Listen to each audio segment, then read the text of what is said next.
afternoon, everyone, especially to you, Miss Hongoy. I am Ruby Jane. I'm Gasa Ubatay. I'm Carla Capardillo, and we are here to tackle about learning on how to be a better learner. So what is learning? Learning is according to Kuan 2001, it is relatively permanent changes in behavior brought about by practice and experiences. This involves acquisition of information or skills to a person where this can change what they think or feel. It is also the knowledge acquired by systematic study in any field of scholarly application. The act of process of acquiring knowledge and skills. So there are factors that affects the process of learning. The first one is characteristics of learners. First is intelligence. Intelligence is the ability to acquire and apply knowledge and skills. The second one is psychological condition. Psychological condition is someone who is functioning at satisfactory level of emotional or behavioral adjustment. Third is the mindset. Refers to our belief, people fixed mindset believe that these qualities inborn, fixed and unchangeable. The fourth one is interest. It is a state of wanting to know or to learn about something. So the second factor is psychological basis of learning. So the first one is the limbic system. It is located just beneath the cerebrum on the sides of the thalamus. It is not only responsible for our emotions, but also many higher mental functions such as learning.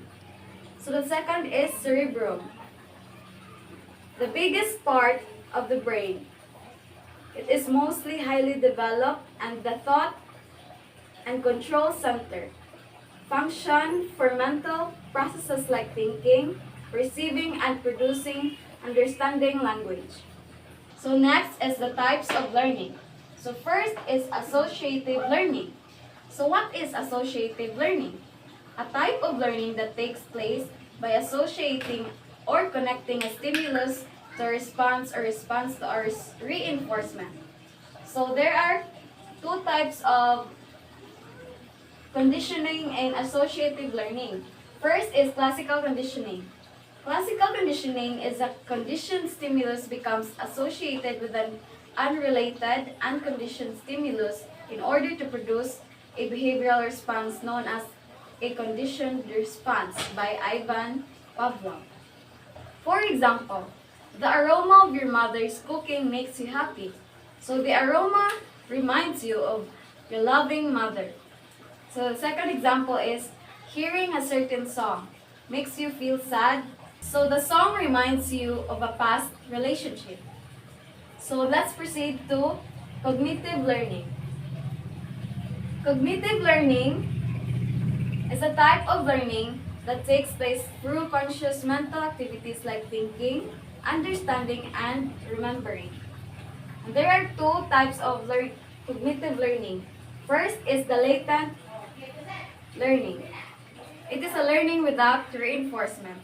The ability to screen and encode data in the brain, analyze and assimilate new and stored data and retrieve it for use in a specific situation.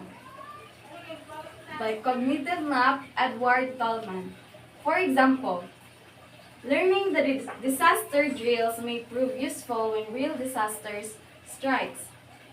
So the next one is observational learning. Observational learning is learning by observing others, modeling, observing and imitating a specific behavior. Attention, retention, motor reproduction and motivation reinforcement by Albert Bandura. And the example of observational learning is Carlos saw his friend studying and got a high grade, so Carlos studied hard too. So Carlos imitated the behavior because of the positive results. So next is the metacognition. Meta means beyond. Therefore, metacognitive skills involve thoughts, processes that are beyond ordinary thinking. Also, metacognition means awareness and understanding of one's thought processes. So there are two aspects of metacognition. First is the self-appraisal. Self-appraisal means a personal reflection on your knowledge and abilities. Second one is the self-management. Self-management means mental processes you employ using what you have in planning. So there are three components of metacognition. First is the metacognitive knowledge. So there are three components of metacognition. First is the metacognitive knowledge.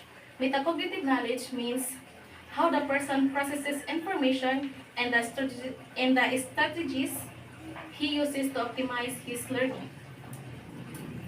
Second is the metacognitive experience.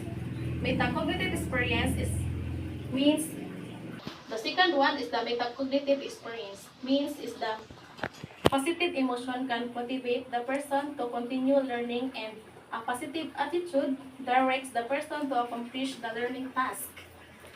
Then the third one is the metacognitive strategies. There are three variables of how we assess ourselves. One is the personal variable. Personal variable evaluation of your strengths and weaknesses in learning. Second one is the task variable. Means what you know and think of the task and what strategies are.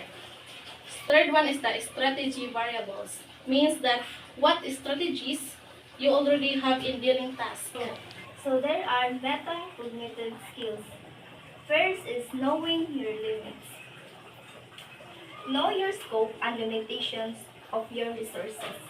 Second is modifying your approach.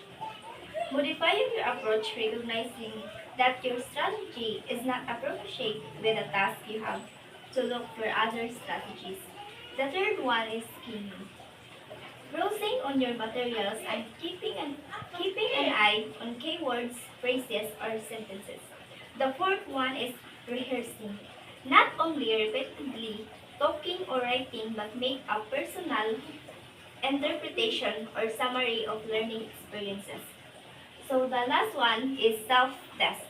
Testing your comprehension of learning experience or skills you have acquired during learning. So there are four types of learning. The first one is tacit learners.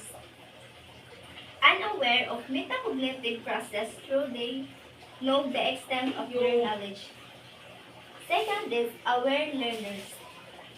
Know some of their metacognitive strategies but do not plan to use them. The third one is strategic learners.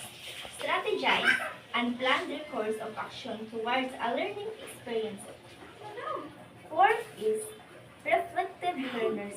Reflect their thinking while using strategies and adapt other metacognitive skills. So, learning styles. Visual learners prefer to see information and read materials. They learn more effectively with pictures, graphs, illustrations, diagrams, timelines, photos, pics, art, and visual design. Visual learners' example is remember what they say, better what they hear. So the second is auditory learners. Prefers to relay in their hearing scenes. They like tapes and music, and they prefer to listen to information such as lectures. Remember what they hear, what they see, prefer to listen to instructions. The third one is kinesthetic learners. Are usually well coordinated, like a touch, things, and this by doing. They like to collect samples, write other information, spend time to outdoors, and relate to the material they are learning. They like to connect abstract material to something concrete. So, tips to be a better student. First is set goals, stay well rested, attend dance, participation, join extracurricular activities. To becoming an outstanding student, the first one is study, Second, lesson on class. Number 3 is positive. Improving one's study habits. The first one is plan when you are going to study. Set a fixed schedule for studying. Students who unrespected students do not perform well as those who upset the study schedule. The second one is never cram. Successful students typically space their work schedule into shorter periods of time. The third one is set a specific for each studying session. Simply studying without direction is not effective. You need to know what exactly you want to accomplish study sessions. Fourth is never procrastinate your planned study session. Successful students do not procrastinate. Procrastination leads to rushing and consequently leads to errors. So the fifth one is start with the most difficult subject. When you give more time in studying the most difficult subject, it will be the faster to work in the less difficult ones, those enabling you complete the work. The last one is join study group. Join study group. Working in groups will benefit you in 3 ways. Get help from others when you are struggling to understand and concept. The second one is concept assignments more quickly. The last one, teach others effective students use groups effectively. That's all. Thank you.